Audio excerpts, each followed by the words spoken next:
꼭 뚱뚱하거나 그렇다는 건 아니에요. 남자고 여자고 기본적으로 갖추고 있다.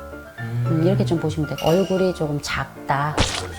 뭐 사람들이 연예인들 되게 돈 많은 부자가 연예인만 있는 거 아니에요. 그러면 상체를 키웠어요. 벌크업을 막 하고. 그 벌크업에서 키운 거랑 좀 달라요. 머리를 키우거나 얼굴을 키울 수가 없잖아요.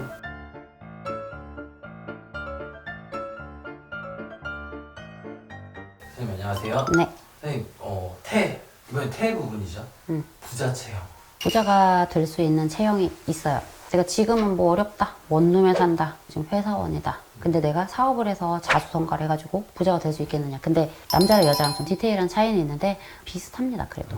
물론 여러분들 이 체형 갖고 있다고 다 부자 되는 거 아니에요. 다른 조건도 항상 맞아야 돼요. 자, 근데 체형적으로 좀 본다고 하면 우리가 상체 뚱뚱, 하체가 좁아. 일단 먹고 사는데 하자는 없어져요.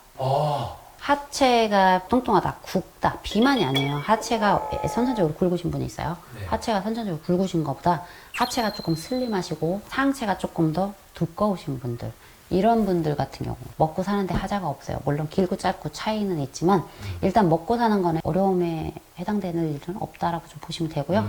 노동 그리고 대신 이분들이 이제 남자들 같은 경우 상체가 좀 있고 둥근형에다가 다리가 조금 부실한데 거기에 따라서 머리가 좀 크다, 목이 짧다, 그러면 좀 저는 꽤 부자가 될 태를 갖추고 있다고 봐요.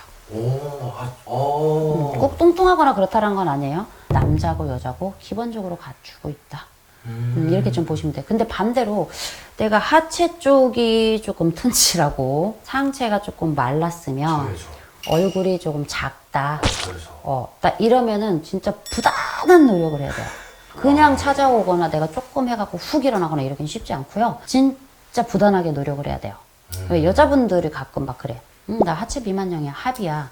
그거는 저희가 관상도 바뀌어서 그 영향을 받잖아요. 그러면 내가 원래 체형이 그렇지 않다 하더라도 본인의 생활 습관이나 여러 가지 기타적인 부분에서 약간 영향을 받기도 해요. 그래서 다리가 두꺼워질 수 있는 행위라든지 습관 같은 건 좀 바꿔주시는 게 좋아요. 다리가 막 제가 새다리처럼 가느다라는 게 아니라 최소한 상반신과 다리 정도의 균형 정도는 맞는 게 좋습니다. 일반적인 체형이 일단 바탕이 돼야 된다는 소리죠. 근데 상반신이 하반신보다 조금 발달하신 분들이 조금 더 유리하다, 이렇게 좀 볼 수가 있겠어요. 거기에 남자가 머리가 크고 목이 짧으면 더 좋습니다. 물론 여자분들은 목기장은 크게 타지 않지만 두상이 지나치게 작은 건 좋지 않아요, 의외로.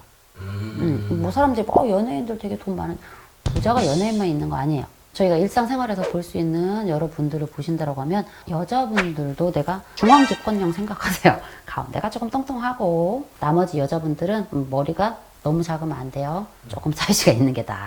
그리고 팔다리는 뭐 조금 가느다라신 게 몸에 비해서 그게 조금 더 유리하시겠죠. 전체적으로 투실투실하시다고 하셔도 다리가 살짝 마른 체형이 조금 더 부에 가까운 형태를 갖고 있다라고 좀 보시면 될 것 같아요. 그러면 예를 들어서 저 같은 경우는 이제 하체가 좀 튼튼한 편이고 사장님 하체가 튼튼하세요? 그럼 부단히 노력해야죠. 부단히. 상체가 좀 마른 편에 속한데 그러면 상체를 키웠어요. 벌크업을 막 하고. 그 벌크업에서 키운 거랑 좀 달라요. 왜냐면 상체가 이미 둥글게 형체가 좀 어느 정도 만들어져 있거나 좀 타고나거나 그러시는 분들이 있는데 사장님이 벌크업 한다고 해도 머리를 키우거나 얼굴을 키울 수가 없잖아요. 얼굴에도 살이 안 쪄요. 그러니까 이게 어느 정도 좀 따라줘야 돼요. 머리나 얼굴 사이즈가 좀 따라줘야 돼. 얘도 좀 사이즈가 있어줘야 돼, 남자분들은. 그러니까 딱 봤을 때 키가 작아도 돼요. 상반신으로 봤을 때 이 사람이 나한테 압도감을 줄 수 있는 사람. 상해실장. 아니야, 머리가 크지 않아, 얼굴이 크지 않아요. 그래서 부를 조금 우리가 크게 갖고 있다라고 보면 생각보다 얼굴 작아 보이는데 뭐 머리통이 크다든지 이런 특징이 있어요. 머리통 자체가 큰 거예요? 그래야 돼요. 그러니까 얼굴이 큰 게 아니라 얼굴도 커야 되지만 얼굴이 크더라도 적당히 큰 게 아니지. 머리랑 얼굴이랑 봤을 때 좀 사이즈가 내 상반신에서도 크게 차지해야지. 소위 이제 대두라고. 그렇게 볼 수도 있어요. 근데 여자분들은 그 정도까지는 아니어도 된다라는 겁니다. 그렇지만 여자분들도 상반신이 어느 정도 좀 중앙집권형으로 돼 있어야 된다. 상반신이 발달되어 있는 분이 유리하다, 이렇게 좀 보시는 게 좋을 것 같아요. 노동 한의학적으로 봤을 때는 좀 흔히 말하는 태양인 체질에 가깝다, 이렇게 좀 보시면 될 것 같아요. 근데 저는 그런 태양인, 소음인, 태음인 이런 것도 안 믿기 때문에 다만 그냥 사람들이 알고 있는 이미지상으로는 그렇다라는 거고. 제가 아는 부자분 중에 한 분이 선생님 말씀해 주신 그 체형이네요.